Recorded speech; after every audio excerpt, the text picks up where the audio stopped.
Okay, so Parita and I both are just scared to death of heights. And we're up here on the 34th floor looking out over the balcony. Look, look, take a look at this. Look down there. Whoa, and the wind is blowing really hard up here right now because they're expecting thunderstorms, and we're hearing also, I think there's another typhoon coming, and we're still not even sure which way the sea is.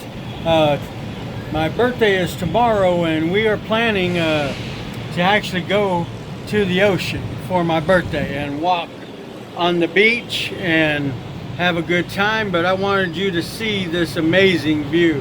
And there, down there, that's Robinson Mall that I've done several videos from. And then that street down there, okay, I call it the Crazy Crossing Street because, I mean, it's ridiculous. It's scary. Those vehicles will run right up to you and slam on their brakes. The police just stand there and watch, and they blow their whistles. But anyway, look at this view. It's pretty amazing. Beautiful view from up here.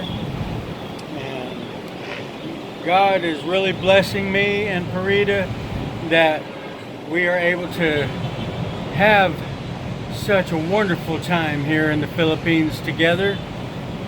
And thank you for spending time with us, and thank you for your prayers. So please continue to pray for us. See her hiding behind me? So she's gonna jump inside. If the balcony breaks, she's gonna jump in before I do. So we love you. God bless you, and thank you for watching us. Say bye. Say bye. Bye. Bye-bye.